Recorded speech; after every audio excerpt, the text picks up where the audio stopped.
आज की हमारी ये एनटी के बैच की फर्स्ट क्लास है, जिसमें से फर्स्ट क्लास में मेरा जो आपको टॉपिक स्टार्ट करवाना है वो है Indian constitution, constitution of India, जिसे हम पॉलिटिकल साइंस या पॉलिटी भी कहते हैं।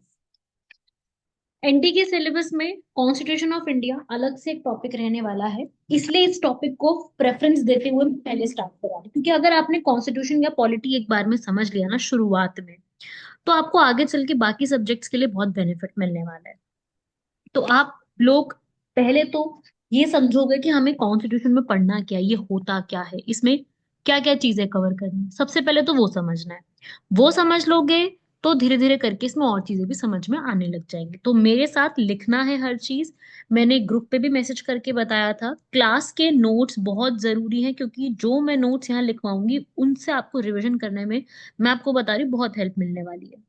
तो क्लास के नोट्स बहुत जरूरी हैं, प्लस जो मैं इसके बाद, जब इसे टॉपिक कंप्लीट हो जाएगा, उसके बाद मैं आपको सॉफ्ट कॉपी के नोट्स दूंगी, वो पढ़ने हैं आपको। और फिर उस टॉपिक से जुड़े हुए एमसीक्यू करने हैं। यही एक स्ट्रैटेजी होती है एक टॉपिक को कंप्लीट करने की, इसके अलावा और कोई स्ट्रैटेजी नहीं चलती। ठीक है, तो इस तरीके से सिलेबस चलेगा।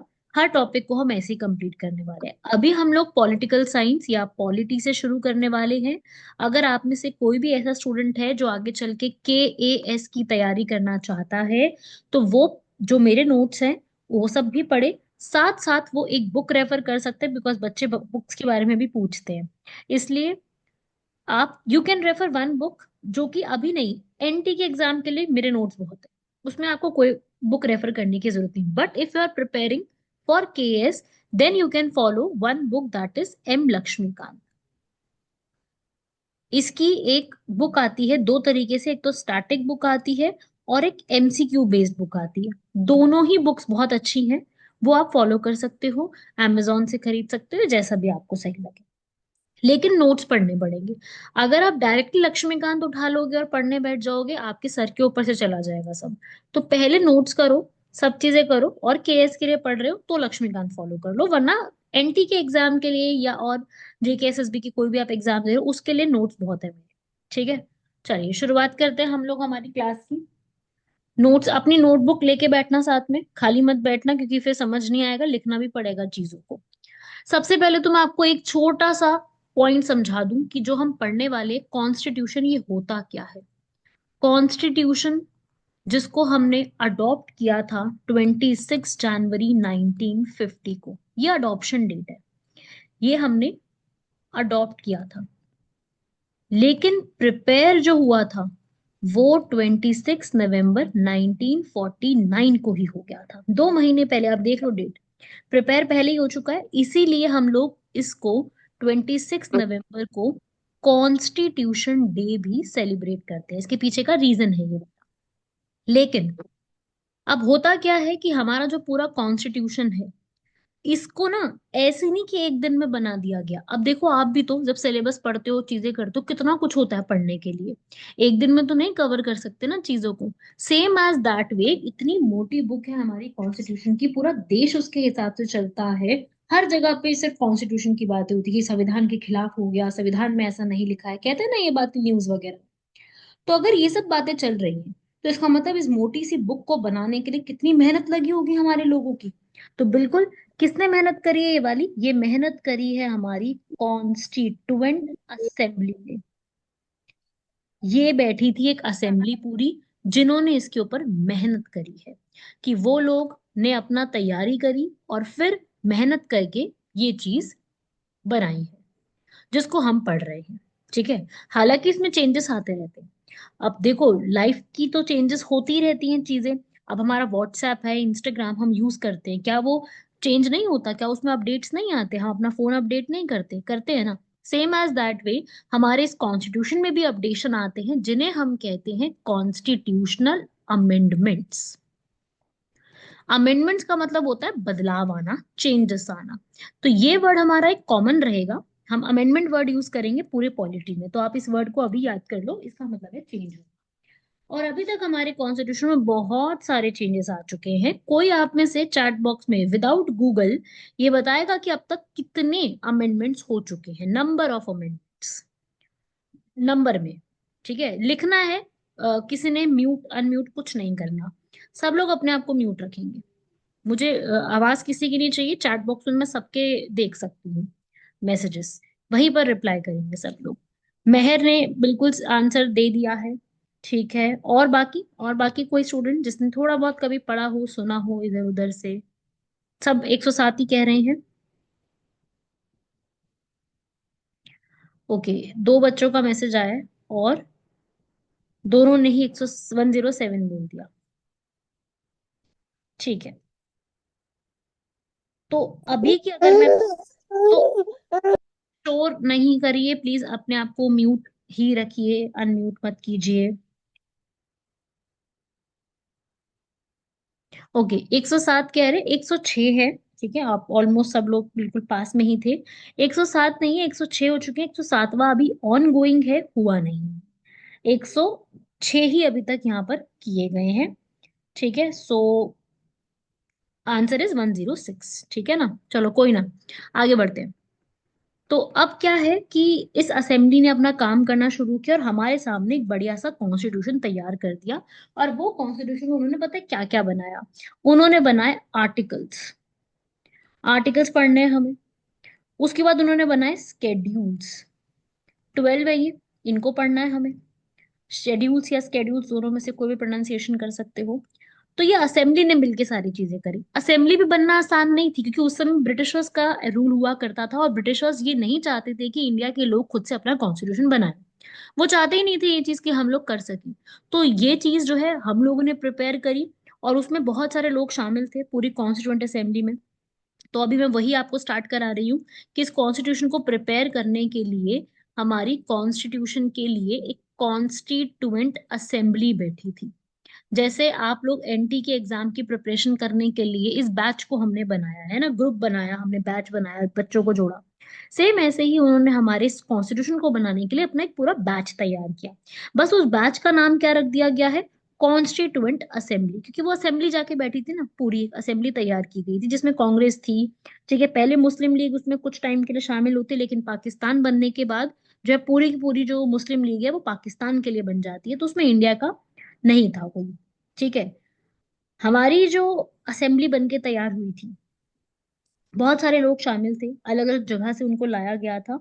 और ये बात आप याद रखिएगा, ऐसा नहीं कहिएगा कि पूरा कॉन्स्टिट्यूशन सिर्फ बी आर अम्बेडकर ने बनाया। उनके साथ और बहुत से लोग शामिल थे, फाइनल डिसीजन उनका हुआ करता था, जबकि वो प्रेसिडेंट नहीं थे इस असेंबली के। कंफ्यूजन क्लियर रखना अपने दिमाग में कि कॉन्स्टिट्यूएंट असेंबली के जो प्रेसिडेंट हैं वो बी आर अम्बेडकर नहीं है। क्योंकि क्या होता है ना, कॉन्स्टिट्यूशन का नाम सुनते ही आपके दिमाग में एक ही व्यक्ति की पिक्चर आती है, that is B R Ambedkar. But वो ड्राफ्टिंग कमेटी के हेड थे, वो प्रेसिडेंट नहीं थे। प्रेसिडेंट कौन थे? प्रेसिडेंट बनाए गए थे डॉक्टर राजेंद्र प्रसाद। और राजेंद्र प्रसाद थे परमानेंट। ठीक है, और अगर प्रेसिडेंट है तो वाइस प्रेसिडेंट भी होते ही हैं, है ना, ये तो रूल ही है। तो वाइस प्रेसिडेंट दो लोग बनाए गए थे, एच सी मुखर्जी और वी टी कृष्णमाचारी। ये नोट्स में लिखना है आपको। कॉन्स्टिट्यूंट असेंबली की हेडिंग बना के ये चीजें आप लिख सकते हो। ठीक है, अब ये चीज मैं आपको एक और क्लियर कर दूं, जो हमारी कॉन्स्टिट्यूंट असेंबली है ना, वो बन के तैयार हुई थी। अगर इसकी फाउंडिंग डेट पूछेगा, फाउंडिंग हुई थी 6 दिसंबर 1946 को, लेकिन फर्स्ट मीटिंग नहीं हुई थी, तब मिले नहीं थे पहली बार, सिर्फ बना दी गई थी। लेकिन इनकी जो फर्स्ट मीटिंग है, ये इससे आपका स्टैटिक भी कवर हो रहा है काफी और कॉन्सेप्ट भी क्लियर हो रहा है, तो स्टैटिक भी लिखते जाना साथ साथ। फर्स्ट मीटिंग हुई थी 10 दिसंबर 1946 को, ये फर्स्ट मीटिंग है। लेकिन फाउंडिंग 6 दिसंबर है। ठीक है, उसके बाद क्या होता है? जब फर्स्ट मीटिंग हुई इसकी, तो फर्स्ट मीटिंग में एक टेम्पररी प्रेसिडेंट चुन लिए गए। टेम्पररी मतलब सिर्फ जो है वो एक दिन के लिए। तो टेम्पररी प्रेसिडेंट एक और व्यक्ति को बनाया गया था, नाम लिख लेना, डॉक्टर सच्चिदानंद सिन्हा। इनको बना दिया गया। लेकिन परमानेंट बना दिया गया आगे चल के डॉक्टर राजेंद्र प्रसाद। और अभी ये डेट्स देखो आप, 6 दिसंबर, 9 दिसंबर 1946, अभी तो हम आजादी नहीं हुए, है ना, अभी तक तो हमारी आजादी नहीं आई है। तो आजाद नहीं हुए हैं, इसी वजह से जो ये असेंबली है ना, ये डॉक्टर राजेंद्र प्रसाद असेंबली के प्रेसिडेंट है। वो बात आ रही है कि आगे चल के वो देश के भी प्रेसिडेंट बन जाएंगे। बच्चे इस बात को लेके कंफ्यूज हो जाते हैं, तो मैं ये बात क्लियर कर रही हूँ कि वो असेंबली के भी फर्स्ट प्रेसिडेंट बने थे और आगे चल के देश के भी फर्स्ट प्रेसिडेंट बने थे। तो ये जो दो खिताब डॉक्टर राजेंद्र प्रसाद के पास है, ये बिहार से बिलोंग किया करते थे। टोटल लोग कितने थे इस असेंबली में जो यहाँ पर शामिल हुए थे? वो थे 389। 389 लोगों को बोला गया था, लेकिन जब आजादी हो गई तो इसमें से जितने भी जो भी मुस्लिम्स थे जो पाकिस्तान चले जाते हैं, वो यहाँ से जो है इस असेंबली से हट जाएंगे। पहले तो इसमें 389 पीपल थे, बट आफ्टर पार्टीशन, लिख लेना कि आफ्टर पार्टीशन इसमें रह गए थे 299 पीपल। ठीक है। तो पहले कितने थे? 389, लेकिन जब पार्टीशन हुआ 1947 में, क्योंकि ये जो मैं आपको बता रही हूँ 389, ये तो दिसंबर 1946 की बात है, और पार्टीशन और आजादी वाला जो है वो 15 अगस्त को हुई है 1947 में। तो उसके बाद चेंजेस आ गए थे, तो वो 299 रहे। ठीक है। और ये कहाँ मिलते थे? ये लोग दिल्ली में मिला करते थे। इनकी जो मेन सीट हुआ करती थी मिलने की, what it was in Delhi. और वहीं पर ही आज हमारा पूरा पार्लियामेंट वगैरह बना हुआ है। आज तो आप जानते ही हैं नई पार्लियामेंट भी बन चुकी है। कोई बता सकता है नई पार्लियामेंट जो है वो किस व्यक्ति ने डिजाइन करी, उसके आर्किटेक्ट कौन है? न्यू पार्लियामेंट की जो 2023 में इनॉग्रेट की गई है, अभी वाली, पुरानी वाली की बात नहीं कर रही मैं।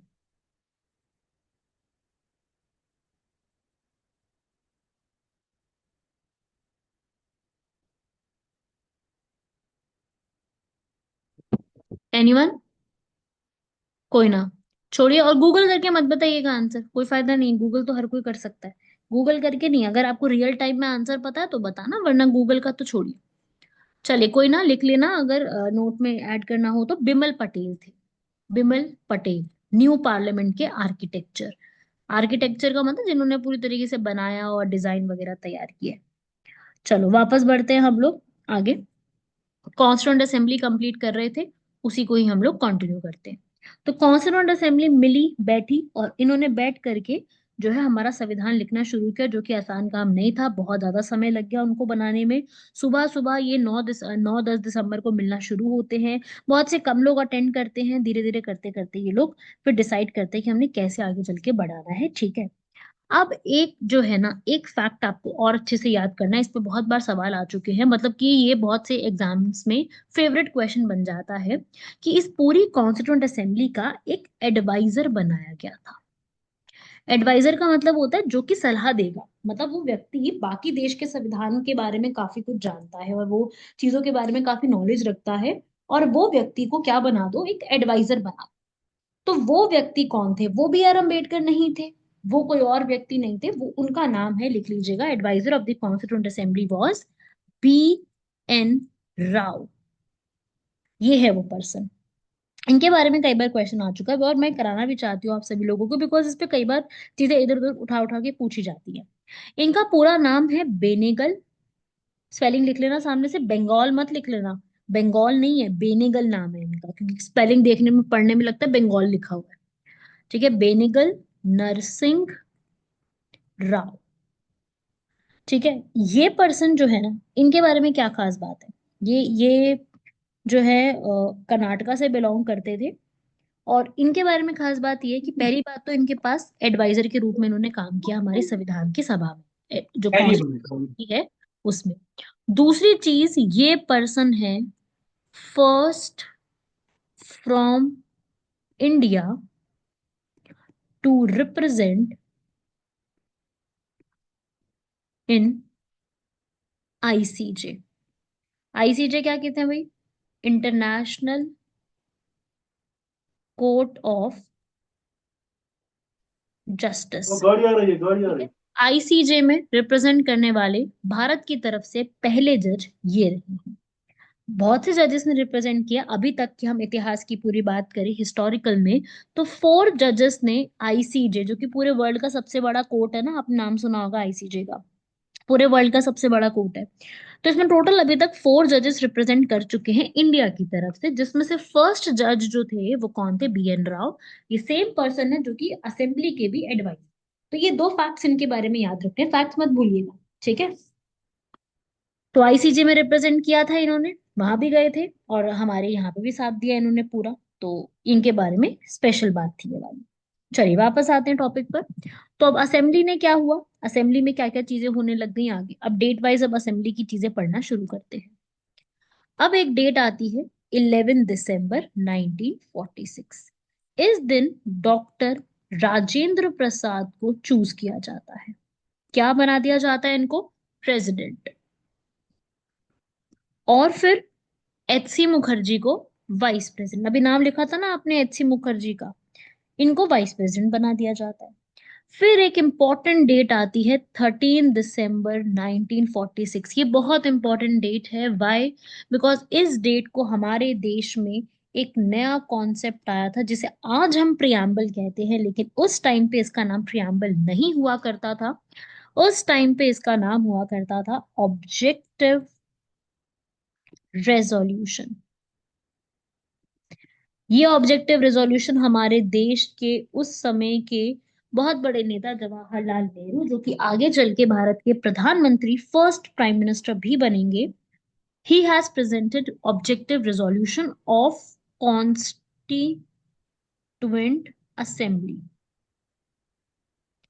असेंबली के लिए लेके आए थे, जिसमें उन्होंने ये बोला था कि हाँ भाई, हम लोग जो यहाँ पर we are gathered everywhere, so what is the objective, why we are gathered, right. तो उसका एक ऑब्जेक्टिव क्या है, जैसे अभी आप हम लोग इकट्ठा हुए, हम लोग अभी रात को 8:30 बजे यहाँ पे क्लास ले रहे हैं, हमारा ऑब्जेक्टिव क्या है, कॉन्स्टिट्यूशन को समझना हमारा ऑब्जेक्टिव है, जो है पढ़ना, और इन सब के लिए मतलब एनटी एग्जाम को क्लियर करना, जीएस पढ़ना, है ना। हमारा ऑब्जेक्टिव अपने को पता है ना। सेम ऐसी उन लोगों ने जो कॉन्स्टिट्यूशन तैयार करना है, उनका ऑब्जेक्टिव क्या है, वो भी तो लिखा होना चाहिए ना, इतने सारे लोग हैं। तो ऐसी चीज लिखने के लिए पहली बार जवाहरलाल नेहरू ने जो है उसके लिए एक इनिशिएटिव लिया था। हालांकि ये इनिशिएटिव उनका खुद के दिमाग का नहीं था कि मतलब उन्होंने खुद से ये चीज करी है, नहीं ऐसा नहीं था। He has also borrowed this concept from USA. हम लोगों ने ये पूरा कॉन्सेप्ट यूएसए से लिया है, ठीक है। यूएसए में हमने ये चीज सीखी थी, फिर हमने इस चीज को अपने देश में इम्प्लीमेंट करा है। यूएसए वर्ल्ड का पहला कंट्री है जो इस कॉन्सेप्ट को लेके आया, ठीक है ना। सो बोरोड और सोर्स वगैरह कैसा भी चीज आती है तो आप क्या आंसर लगाना है उसमें, यूएसए। Objective resolution. रास बिहारी बोस, नहीं, रास बिहारी बोस का यहाँ क्या कंट्रीब्यूशन, रास बिहारी बोस जो आप मैसेज में लिख रहा है एक स्टूडेंट, रास बिहारी बोस का इस जगह पे कंट्रीब्यूशन नहीं है। फ्रीडम फाइटर थे, उनका और बहुत सी चीजों में कंट्रीब्यूशन है, नॉट हियर। ओके। सो इस तरीके से ये यहाँ पर कंप्लीट होता है। अब ऑब्जेक्टिव रेजोल्यूशन ना आज के टाइम पे प्रियम्बल के रूप में जाना जाता है। आज we call it as preamble, but at that time we call it as objective resolution.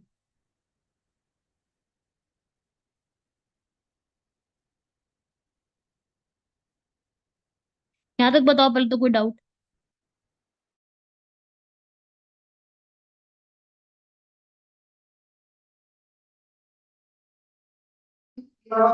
हाँ जी, जिसने क्लास लेट ज्वाइन की है उसको रिकॉर्डिंग मिलेगी, यहाँ तक की चिंता नहीं करिएगा, रिकॉर्डिंग आपको हर लेक्चर की मिला करेगी, ठीक है। देखो अभी क्लास का टाइम ना हम लोग एक दो दिन में डिसाइड कर रहे हैं, हम लोग डिसाइड करेंगे एक दो दिन में कि क्लास का टाइमिंग क्या रखने वाले हैं,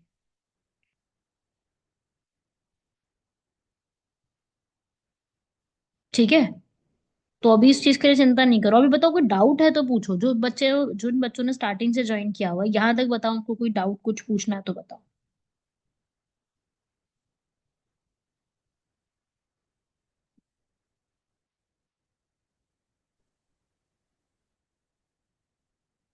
नहीं, अगर नहीं पूछना तो एक बार मैसेज कर दो कि मैम ऑल क्लियर, क्लियर हो रहा है वगैरह, ऐसे कुछ लिख दो, सो दैट मुझे पता चले कि आप लोग सुन रही हैं, क्योंकि ये ऑफलाइन क्लास नहीं है ना, ऑनलाइन क्लास है, तो कैसे इंटरेक्शन होगा, वही चीज रहती है, इसलिए एक बार पूछना सही रहता है। और आज ये क्लास डेमो क्लास है, आप लोग जानते हो, ठीक है। और डेमो क्लास ही है अभी। तो जिस बच्चों ने मतलब डेमो क्लास देख लो, सब चीजें अपने हिसाब से कर लो, फिर जब हम प्रॉपर क्लासेस स्टार्ट करेंगे एक दो दिन में, हम लोग डेमो एक दो दिन का रहेगा, ठीक है। तो कल भी हुई थी क्लास, आज भी हुई है, कल एक और क्लास होगी, परसों से प्रॉपरली क्लास हम लोग स्टार्ट करेंगे, मतलब हर चीज जो है वो, जो बच्चे ज्वाइन कर रहे होंगे पूरी तरीके से, उन्हीं का पूरा स्टार्ट करेंगे फिर, ठीक है ना। फिर एनर्जी और एफर्ट्स उसी डायरेक्शन में हम लोग लगाएंगे पूरे। टाइमिंग जो बच्चे बोल रहे हैं, देखो टाइमिंग आप लोग बता दो मुझे।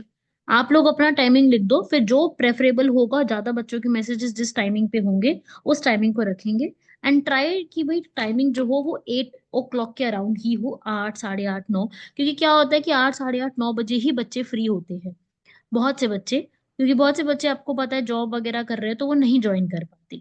तो वही टाइमिंग रखो, 8, 8:30, 9, या 7:30, 8। मुझे उसमें कोई प्रॉब्लम नहीं है, बिकॉज आफ्टर 6 मैं फ्री हूँ। मैं 8, 8:30 आई कैन टेक क्लास। हाँ बिल्कुल, टाइमिंग यही रहेगी। टाइमिंग इवनिंग में ही रहेगी अनिकेत, टेंशन नहीं लीजिए। मेहर आप ये वाला करिए, बिकॉज वो 2020 का, अब इसमें चीजें अपडेट हो गई हैं, तो अभी आप नया वाला जो है मेहर वो स्टार्ट कीजिए, ठीक है, अभी वाला। ठीक है।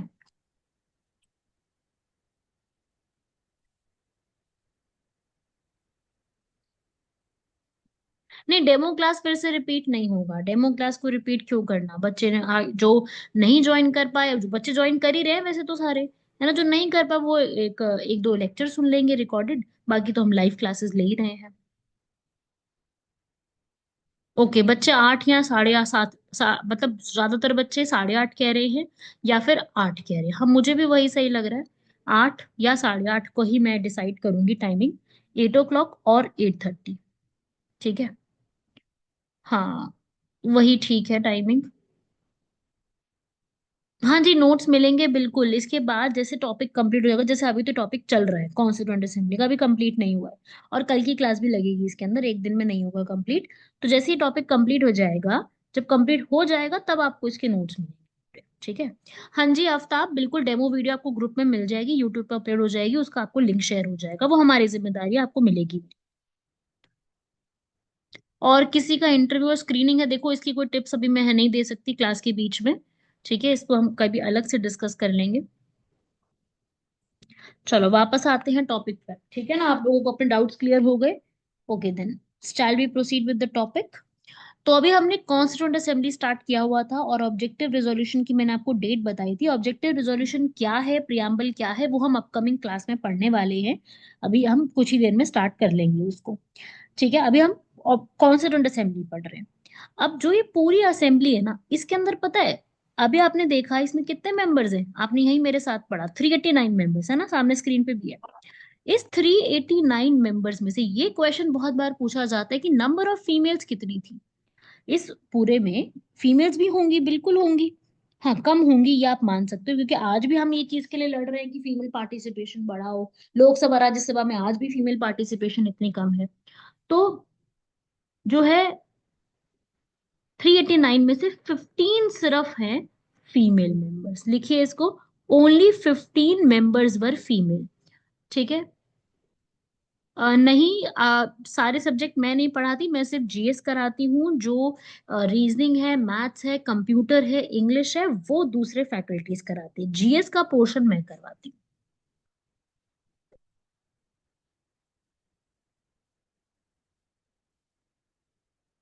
बिल्कुल, जो है लाइव वीडियो के लिए जो बच्चे कह रहे हैं वो भी होगा, लेकिन वो जब एक बार बैच पूरा बन जाएगा, अभी तो क्या है बहुत अलग अलग स्टूडेंट्स भी ज्वाइन कर रहे हैं।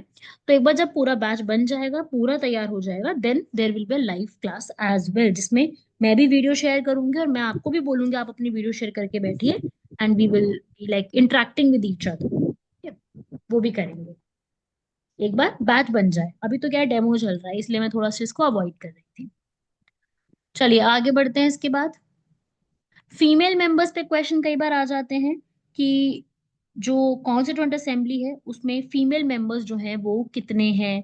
और उसमें मतलब नाम वाम तो चलो ठीक है, कि कितने नंबर है वो तो चलो ठीक है, लेकिन इसके बारे में भी कई बार पूछ लेते हैं। तो मैं आपको सारे फीमेल मेंबर्स तो नहीं, बट इंपॉर्टेंट वाले फीमेल मेंबर्स जरूर करवाऊंगी, क्योंकि उस पे क्वेश्चन आ जाता है। अभी तक काफी बार ना उस पे क्वेश्चन पूछने लग गए हैं, अभी काफी ज्यादा ना फीमेल पार्टिसिपेशन का रहता है। तो उसके चक्कर में ना इस पे क्वेश्चन भी काफी बढ़ने लगते हैं। तो सबसे पहली फीमेल तो इसके अंदर वो है जिनका नाम आप जानते हो, सरोजनी नायडू। सभी लोग इनका नाम जानते हैं, नाइटिंगेल ऑफ इंडिया कहा जाता है इन्हें। इन्हीं के बर्थडे वाले दिन हम लोग जो है क्या मनाते हैं, विमेन्स डे। इंडिया वाला विमेन्स डे, वो वाला विमेन डे नहीं जो 8 मार्च को मनाते हैं, वो तो अलग है। ठीक है। तो एक तो ये हो गई, और फीमेल के नाम लिखिए। बेगम ऐजाज रसूल, ये इकलौती मुस्लिम फीमेल मेंबर थी, इकलौती। ठीक है।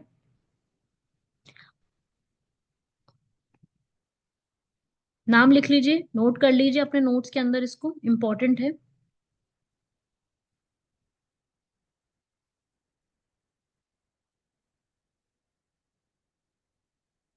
मैं सिर्फ इंपॉर्टेंट वाले नाम ही लिखवा रही हूँ आपको, क्योंकि इंपॉर्टेंट ही यही है, इनसे क्वेश्चन आते हैं। जैसे राजकुमारी अमृता कौर से क्वेश्चन आया था। राजकुमारी अमृता कौर ये काफी इंपॉर्टेंट है। क्यों? क्योंकि ये वही फीमेल हैं जो कि इंडिया की आगे चल के फर्स्ट फीमेल हेल्थ मिनिस्टर भी बनेगी। फर्स्ट फीमेल हेल्थ मिनिस्टर भी यही आगे चल के बनेगी। ठीक है, तो इसके लिए इनके बारे में आपको इस तरीके से याद रखना होगा कि ये यहाँ भी थी, वहां भी थी। ठीक है। पेन चेंज करो, क्यों? पेन का क्या है? पेन में क्या इशू है? ब्लैक कलर यूज करना है? कलर में प्रॉब्लम आ रहा है क्या?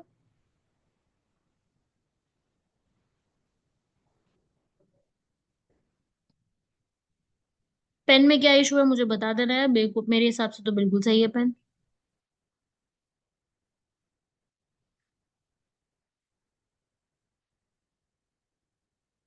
चलिए आगे बढ़ते हैं। और फीमेल्स के नाम लिखिए जो इसमें इंपॉर्टेंट है हमारे लिए। सुचेता कृपलानी, अगली फीमेल। सुचेता कृपलानी जो है ये आगे चल के फर्स्ट विमेन चीफ मिनिस्टर भी बनेंगी। विमेन चीफ मिनिस्टर कहाँ की? यूपी की बनेंगी। तो इनके बारे में भी आपको ये इंपॉर्टेंट याद रखना। ठीक है, एक फीमेल, बस 7 ही नाम याद रखने हैं। 7 ही फीमेल का नाम लिख लीजिए। विजय लक्ष्मी पंडित, ये जवाहरलाल नेहरू की सिस्टर है। ठीक है। तो ये फीमेल्स है जिनके बारे में आपको चीजें याद रखनी है, इन पे सीधे सवाल बन सकते हैं, इन पे पूछा जा सकता है कि भाई क्या इनका कंट्रीब्यूशन है, क्यों इंपॉर्टेंट है। तो 15 तो नहीं मैं कहूंगी याद करो, it's okay if you are not remembering all the 50। You only have to remember the main important ones. ठीक है। तो ये थी कॉन्स्टिट्यूएंट असेंबली की कुछ इंपॉर्टेंट चीजें। अब हम आगे बढ़े। ठीक है, ये तो एक सिंपल फैक्चुअल डिटेल्स थी याद करने की। अब होता क्या है कि पूरी असेंबली में ना बहुत सी कमिटीज बना दी जाती है। पूरी असेंबली की डिफरेंट डिफरेंट ये कमिटीज बना देते हैं। क्योंकि भाई क्या होता है ना, जैसे अभी सब्जेक्ट्स बना रखे हैं, इंग्लिश अलग है, मैथ्स अलग है, सेम ऐसी ये कमिटीज बना देते हैं। जिसमें से कमिटीज भी टोटल जो है ना वो कितनी होती है? 22। पूरा कॉन्स्टिट्यूशन बनाने के लिए कोई एक फंडामेंटल राइट पे काम करेगा, एक फ्लैग बनाने पे काम करेगा। ठीक है, एक नॉर्थ ईस्ट के लिए काम करेगा, एक लिखने के लिए काम करेगा। ठीक है, तो ऐसे करके इन्होंने 22 कमिटीज बना दी थी। ठीक है, जिसमें से आपको जो है याद करनी है ऐसे। जिसमें से 8 तो है मेजर कमिटीज, जिन्हें हम क्या बोलते हैं? Major committees. वो 8 पे क्वेश्चन आते हैं असल में, 22 पे क्वेश्चन नहीं आते। लेकिन जो ये 8 वाली है ना मेजर, उस पे क्वेश्चन आते हैं, क्योंकि 14 जो बच गई वो तो माइनर है। माइनर कमिटीज पे क्वेश्चन मतलब एग्जाम में पूछे कम जाते हैं। तो मेजर कमिटीज जो है ना, वही मैं आपको पहले लिखवाऊंगी, वही आप लोगों को याद भी करनी है। याद करनी है वाली स्किप नहीं करनी, इस पे क्वेश्चन आते हैं, so don't even try to कि मैं स्किप करके चला जाऊंगा, इसको ऐसे मत करिएगा। तो कमिटीज कौन कौन सी है मेजर वाली? सबसे पहले मैं 8 वाली है ना यहाँ पे 1 बाय 1 लिख रही हूँ मैं नाम, कि कौन कौन सी इंपॉर्टेंट है, इसमें से क्या क्या याद करना है। 8 ही इंपॉर्टेंट है, मैं ये नहीं कहूंगी कि एक इंपॉर्टेंट है, 8 ही इंपॉर्टेंट है, सवाल सबसे आते हैं। सबसे इंपॉर्टेंट सबसे पहले लिख रही हूं मैं, वो है ड्राफ्टिंग कमिटी। ये मेजर कमिटी थी जिसने असल में संविधान को लिखा है, इसने डिसाइड किया कि क्या लिखना है हमको। बाकी सबने तो बना बना के चीजें दे दी, इन्होंने बताया कि हम लिखेंगे क्या इसके अंदर, हमको लिखना क्या है। तो ये डिसाइड किए हैं लिखने के काम को। तो उसमें थी सबसे पॉपुलर, दैट इज ड्राफ्टिंग। बनी कब थी कमेटी? ये बनी थी अगस्त 1947 में। टोटल नंबर ऑफ मेंबर्स 7 थे। ठीक है, और ये 7 मेंबर्स ने मिलकर तैयार किया था, जिसके हेड हमारे बी आर अम्बेडकर थे। इसलिए हम कहते थे कि बी आर अम्बेडकर ने संविधान लिखा है, क्योंकि उन्होंने डिसाइड किया कि क्या लिखना है, क्या हटाना है, क्या डिलीट हो गया, सब कुछ इन्होंने डिसाइड किया था। तो इस कमेटी के जो चेयरमैन है वो कौन है? डॉक्टर भीमराव अंबेडकर। और 7 है तो अब आपको बाकी 6 भी याद करने पड़ेंगे, क्योंकि इन 6 पे क्वेश्चन आते हैं तो उसको याद करना पड़ेगा। तो बाकी 6 भी याद करने हैं। मैं आपको 6 के नाम यहाँ लिख रही हूँ, चेयरमैन आप अलग से लिख लेना। 6 मैं इस तरफ से लिख रही हूँ, वो भी नोट करने हैं। ठीक है, नोट्स में पूरे बनवाऊंगी, नोट्स में कोई कमी नहीं मिलेगी आपको। याद देखो आप ही को करना पड़ेगा, याद करने का कोई सॉल्यूशन नहीं है, सबको याद करना ही पड़ता है। के एम मुंशी फर्स्ट, फिर थे गोपाल स्वामी अयंगर, फिर आए अगले व्यक्ति एन माधव राव, एन माधव राव, फिर मोहम्मद सादुल्ला, फिर आते हैं टी टी कृष्णामाचारी। अब आप सोचेंगे कि यहाँ पे भी मैम ने टी टी कृष्णामाचारी लिखवा दिया, अभी थोड़ी देर पहले भी कुछ कृष्णामाचारी लिखवाया था, याद आ रहा है? तो मैं फिर से बता दूं, वो अलग अलग पर्सन है। यहाँ तो टी टी कृष्णामाचारी है, यहाँ लिखे थे ना जो, इधर आओ इधर देखो, यहाँ पे ये वाला देखो, ये वाइस प्रेसिडेंट, ये वीटी कृष्णमाचारी थे। तो पर्सन्स अलग अलग है, कंफ्यूज मत होना, याद करना इस चीज को कि ये पर्सन्स डिफरेंट है, सेपरेट है। सो याद भी आपको उसी हिसाब से करना है। ठीक है, तो कितने होगा टोटल? 1 2 3 4 5 6 हो गए ना? लास्ट लिखिए, यहाँ लिख रही हूँ मैं लास्ट ब्लैक में, अलादी कृष्ण स्वामी अय्यर। तो ये है टोटल नंबर ऑफ मेंबर्स। ठीक है, टोटल हमारे मेंबर्स ये है 7। अब क्वेश्चन कहाँ से आया था इसके ऊपर? क्वेश्चन क्या आया था कि इसके ओरिजिनल 7 मेंबर्स बताने थे। ओरिजिनल, ओरिजिनल का मतलब है जब बनी थी तब के साथ। तो ओरिजिनल 7 मेंबर्स में क्या सीन था कि असल में ये था कि एन माधव राव बाद में आए थे, ये मैं इनको बॉक्स में डाल रही हूँ, और टीटी कृष्णामाचारी। क्योंकि इनकी इनसे पहले जो यहाँ पे लोग काम कर रहे थे ना, उनमें से एक की हो जाती है तबीयत खराब और एक की हो जाती है डेथ, जिसके कारण वो यहाँ से इनको रिप्लेस करना पड़ जाता है। तो किनकी जगह पे है वो मैं लिख रही हूँ यहाँ पर। ठीक है, एन माधव राव जो है, एन माधव राव बाद में आए, इनसे पहले हुआ करते थे इसमें बी एल मित्तर। तो ये क्वेश्चन पूछा जा चुका है कि कौन किसको रिप्लेस करके आया था। फिर टीटी कृष्णामाचारी, में यहाँ लिख रही हूँ नाम, टीटी कृष्णामाचारी की जगह पहले थे डीपी खेतान। ठीक है, जो ग्रीन में लिखा है ना वो पहले थी, वो ओरिजिनल थी। और जो मैंने ब्लैक में लिखा है वो है जो कि बाद में जुड़े हुए थे सारे, मतलब बाद में जो है इन्होंने काम संभाला था। तो ये है सारे नाम, लिखो इस कप को पहले।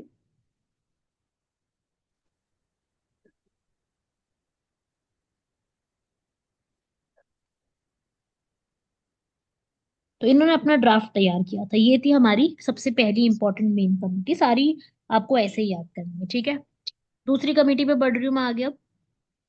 सेकंड इंपॉर्टेंट कमेटी और काम वगैरह देखेंगे उनके। सेकंड कमेटी थी जिसके हेड थे पंडित जवाहरलाल नेहरू। मैं आपको अ, पंडित जवाहरलाल नेहरू की कमिटीज जो है ना वो करा देती हूँ पहले।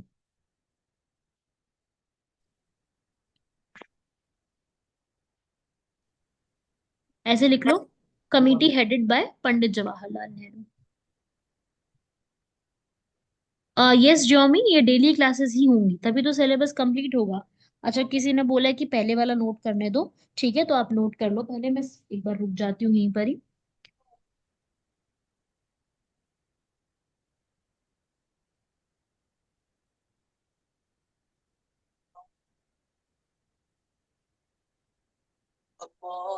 चलिए आगे बढ़ते हैं। अगली कमेटी है पंडित जवाहरलाल नेहरू ने हेड करी है, नाम लिखिए उनका, पंडित जवाहरलाल नेहरू। मैम आप क्या पढ़ाओगे? जीएस? जीएस में हिस्ट्री, पॉलिटी, ज्योग्राफी ये करवाऊंगी मैं। एंड करंट अफेयर्स वो कॉम्प्लीमेंट्री रहेंगे, तो उसके लिए कोई आपको कुछ भी करने की जरूरत नहीं, वो आपको मतलब मेरी तरफ से वो फ्री में ही आपको, जो बच्चे ज्वाइन कर रहे हैं उनको फ्री में अवेलेबल रहेगा वो पूरा ही।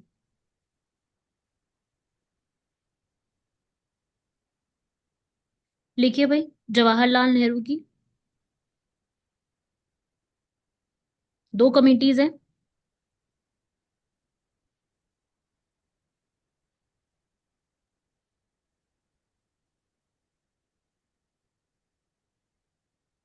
मैं कॉन्स्टिट्यूशन को शॉर्ट में लिखा करूंगी CONST, आप समझ जाइएगा। हाँ जी, PDF भी मिलेगा विशाल, लेकिन नोट्स जितना अच्छे से खुद बनाओगे उतना ज्यादा फायदा है।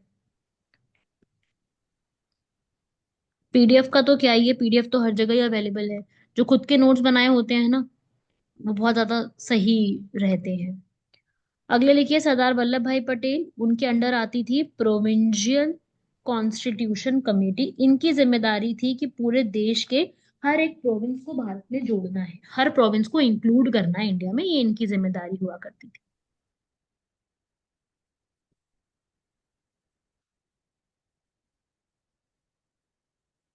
ठीक है। उसके बाद सरदार वल्लभ भाई पटेल की एक और कमेटी थी, जिसे कहते हैं, यहाँ लिख रही हूं मैं नाम, एडवाइजरी कमेटी ऑन, FR का मतलब है फंडामेंटल राइट्स।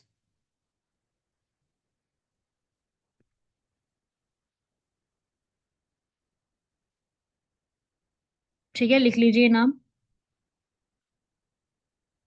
फिर इसके बाद राजेंद्र प्रसाद के अंडर कमेटी थी। दो लिख रही हूँ, नाम लिख लीजिएगा, रूल्स ऑफ प्रोसीजर और स्टीयरिंग कमेटी।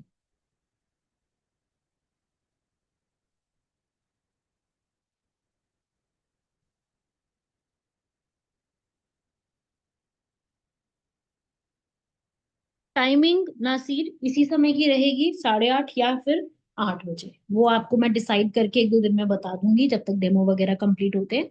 8:30 से 9 के बीच में रहेगी टाइमिंग, इससे आगे पीछे नहीं जाएगी, मतलब 8, 8:30, 9, इससे ऊपर नहीं जाएगी। और सिलेबस जो है वो 2 महीने लगेंगे इसको कंप्लीट करने में, बिकॉज GS बहुत वास्ट सब्जेक्ट है अपने आप पे, तो कम से कम 2 महीने इसमें चले जाएंगे। ठीक है। तो यहाँ तक बताओ भाई, पहले तो किसी को कोई डाउट है तो पूछिए।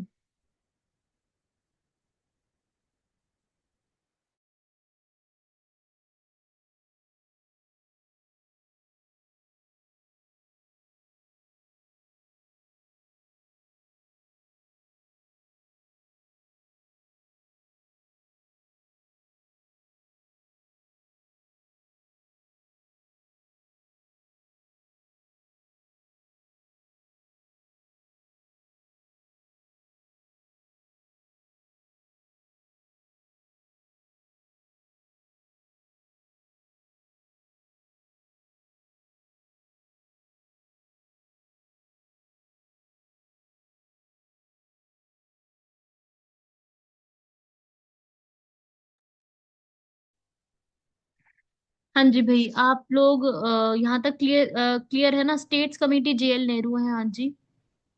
लिखवा दिए मैंने सारे नाम, जितने भी जितने थे इसके अंदर इंपॉर्टेंट, ये मेजर कमिटीज है ना, इसलिए नाम लिखे हैं ये वाले।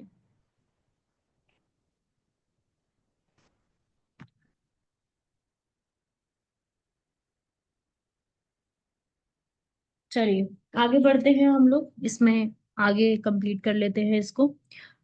तो ये थी इंपॉर्टेंट वाली कमिटीज, इसको अच्छे से याद करके जाना, आपके लिए इनफ होगा। ठीक है, इतनी ही कमिटीज याद करके जाना, आसपास और इधर उधर मत भटकना। माइनर कमिटीज को याद रखने की कोई जरूरत नहीं है, माइनर कमिटीज पे कोई क्वेश्चन नहीं पूछे जाते। ठीक है। हाँ, अगर आपका मन हो कि भाई मुझे तो सब कुछ ही पढ़ना है, मेरे को तो 30 मार्क खान बनना है, तो पढ़ सकते हो भाई। ठीक है, ये इंपॉर्टेंट वाली है। हाँ, 7 ही इंपॉर्टेंट वाली है, इसलिए मैंने 7 ही कराई। ठीक है, 7 हुई है ना, 7 ही इंपॉर्टेंट, इसलिए उतनी कराई। ठीक है भाई। और सोच समझ के पढ़ाई करनी है, ये नहीं कि आपको सब कुछ ही पढ़ने बैठना, मेरे को तो सब कुछ ही रट लेना है, ऐसे मत करना। थोड़ा स्मार्टली भी पढ़ाई करनी है, थोड़ा उस तरीके से भी चीजों को रखना है कि यार स्मार्ट तरीके से पढ़ना है, हर चीज को एकदम से नहीं पढ़ने बैठ जाना है। चलो बढ़ लेते हैं, इसके बाद हम लोग आगे। ये इन्होंने तैयार कर दिया, अब तैयार करने के बाद हमारा देश आजाद हो गया। आजाद होने के बाद धीरे धीरे चीजें जो है वो अलग होती गई, और फाइनली फिर अलग अलग कुछ डेट्स आती है। डेट्स कौन कौन सी हैं भाई, लिखते जाइए ये वाली। संविधान लागू होने से पहले की डेट है ये। ठीक है, 24 जनवरी 1950, ये वाली। तो नहीं, स्पीड नहीं रख सकती मैं थोड़ी सी। इसमें क्या है कि बच्चे जो हैं वो धीरे धीरे करके और ज्वाइन कर रहे हैं, तो काफी मैसेजेस कर रहे हैं, तो मुझे रिप्लाई करना पड़ेगा। डेमो में देखो ऐसे ही होता है, एक दो दिन का प्रॉब्लम ये वाला रहता है। जब आप ज्वाइन कर लोगे प्रॉपर, तब ऐसी कोई चीजें नहीं आएंगी, क्योंकि तब क्या होगा, तब सारे बच्चे आप जान पहचान हो जाएगी मेरी आप लोगों से, तब वो प्रॉब्लम नहीं आती है। अभी तो देखो थोड़ा सा डेमो के टाइम पे चीजें रहती हैं, आप भी समझते होंगे इस चीज को। हाँ भाई, लिखिए नेक्स्ट। इसके बाद हमारी 24 जनवरी 1950 की डेट। इस दिन को ना काफी सारी चीजें हुई थी। पहला तो यूपी का नाम चेंज हुआ था। यूपी का नाम क्या हुआ था? यूपी का पहले नाम क्या हुआ करता था? पहले होता था नाम यूनाइटेड प्रोविंस। इसका नाम यहां से चेंज करके उत्तर प्रदेश रख दिया गया था। पहली चीज तो ये चेंज हुई थी। ठीक है। दूसरा, इसी दिन हमारा नेशनल एंथम और हमारा नेशनल सॉन्ग दोनों अडॉप्ट किए गए थे। ये दोनों ही हमारे अडॉप्ट हुए थे। नेशनल एंथम किसने लिखा है? रविंद्रनाथ टैगोर ने। नेशनल सॉन्ग किसने लिखा है? बंकिम चंद्र चट्टोपाध्याय। बंकिम चंद्र चट्टोपाध्याय या बंकिम चंद्र चैटर्जी, एक ही बात है।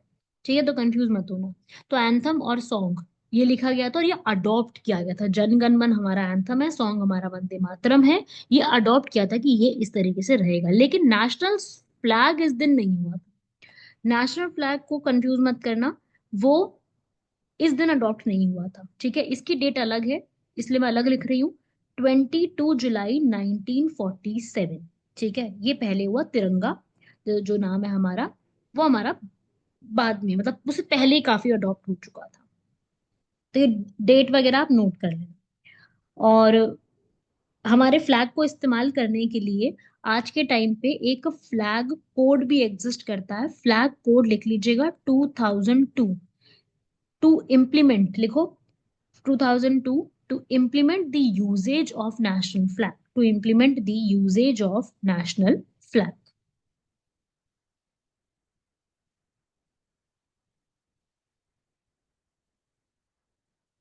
अब क्वेश्चन इसके ऊपर ये आते हैं कि ये जो पूरा फ्लैग वगैरह है, ये किसने डिजाइन किए, क्या लिखा हुआ है इसके अंदर वगैरह।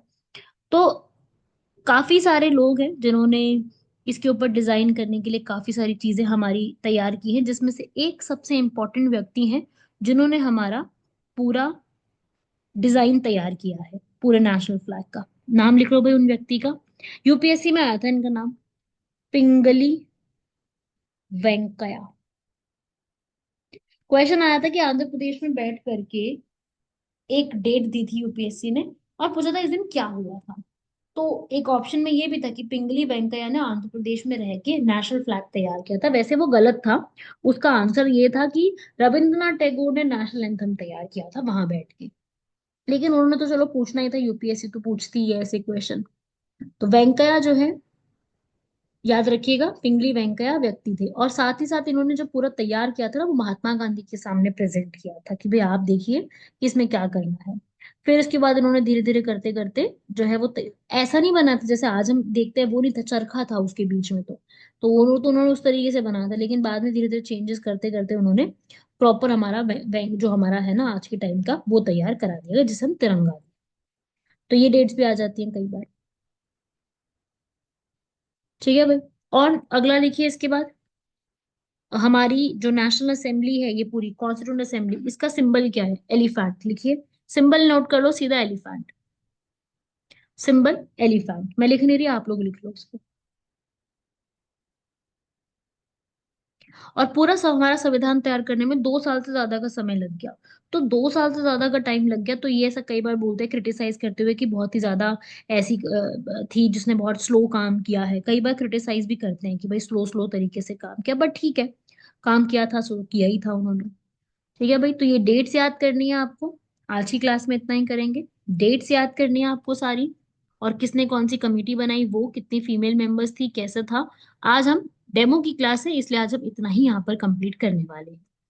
और आप सभी लोग अपना पूरा तरीके से देख लो, ज्वाइन करना है कैसे करना है, सो दैट हम लोग प्रॉपर तरीके से क्लासेस को स्टार्ट कर सके। आई ऑल्सो वांट कि प्रॉपर तरीके से क्लासेस स्टार्ट हो, जिसमें हम लोग लाइव क्लासेस रखें और इंटरेक्शन करते हुए पढ़ाई करें, तो वो ज्यादा अच्छे तरीके से पढ़ाई हो पाती है। राइट। तो अपना आप देख लीजिए। अब मैं रिकॉर्डिंग पॉज कर रही हूँ, किसी को कोई डाउट पूछना है कुछ भी है तो आप पूछ सकते हैं।